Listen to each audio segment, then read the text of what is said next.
Why does Wales have an English Prince of Wales? Actually, the better question, why has Wales had an English Prince of Wales over centuries? And why has this figure in this institution not become culturally Welsh, not been reared in Wales, not been grown as a Welshman? Well, I'm Benjamin, and we're going to explore that in this video. But first, Romania. They had a German monarchy from, I think it was the 1860s up until the World War II era. And that monarchy became culturally Romanian, with German influences still, but they were definitely Romanian over time. And that's fine. So if a German dynasty can become Romanian, why can't an English dynasty bearing the title Prince of Wales become Welsh? To look at that question, we really have to begin with the title the King of Wales, and how it broke down into being the Prince of Wales, and then was taken as being a title for the Prince of England. Let's go.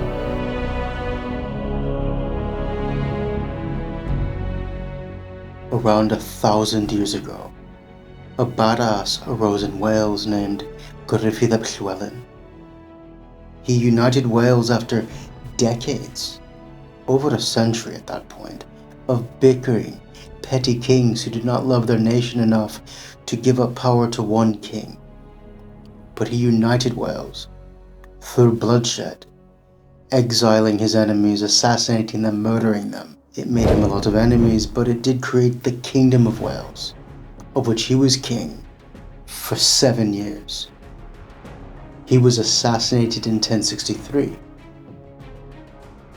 If you live by the sword, you die by the sword, so they say. But after his death, Wales broke up into two main kingdoms, Gwynedd in the north and Deheubarth in the south. There were other kingdoms. Basically, Wales was re-splintering into what it was. But these two powers, these two kingdoms had kings.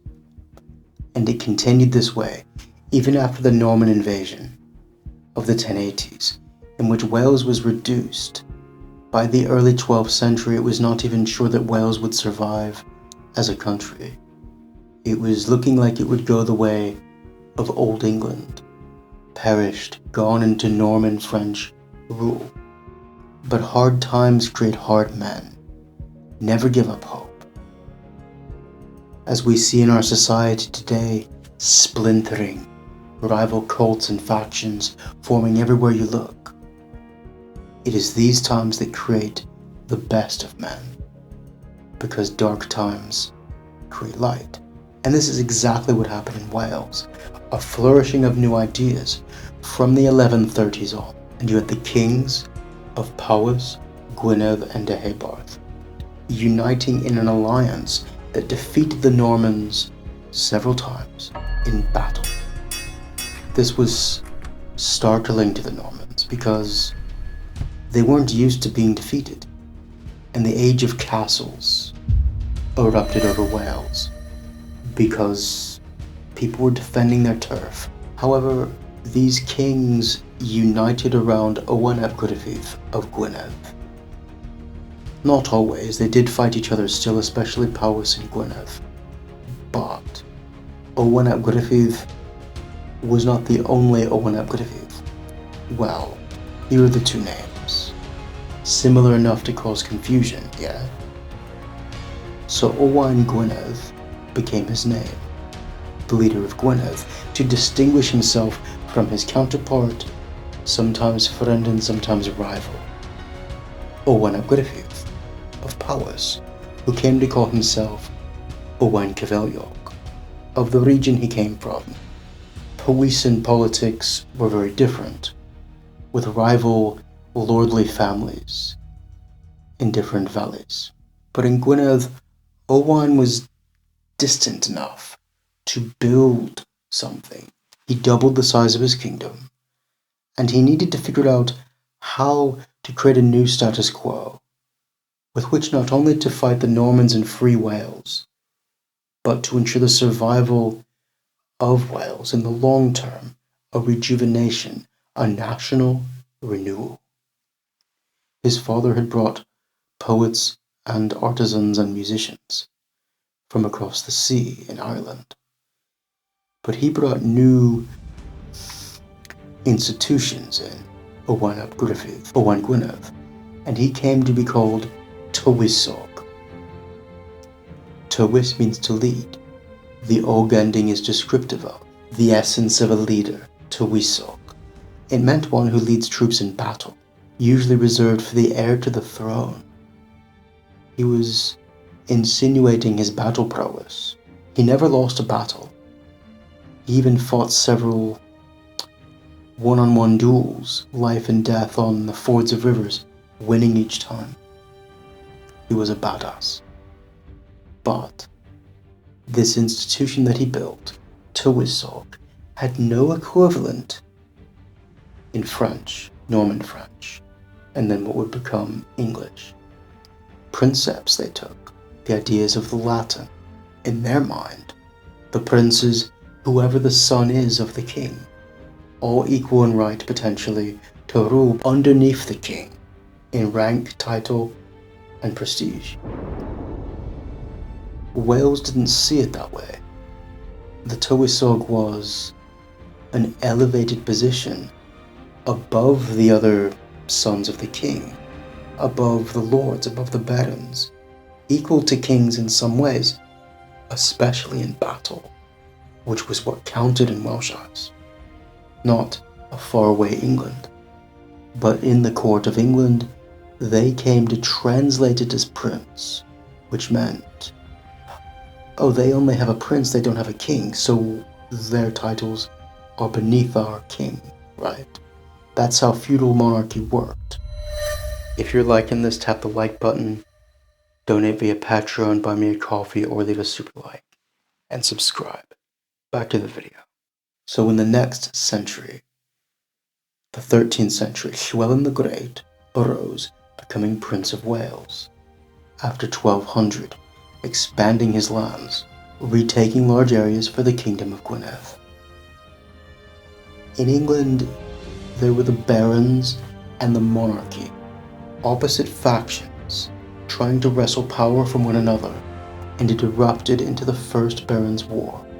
Are you familiar with the Magna Carta? That's where that idea comes from. But this was not just, well, some English historians and nationalists would like you to believe that this notion of baronal freedom carried on, but actually it was a bursting up.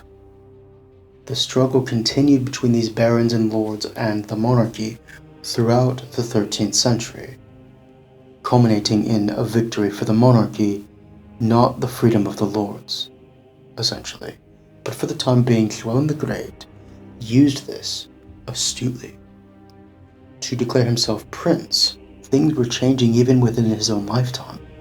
The monarchy in England was solidifying its strength, creating institutions that enabled it to go around the barons and lords.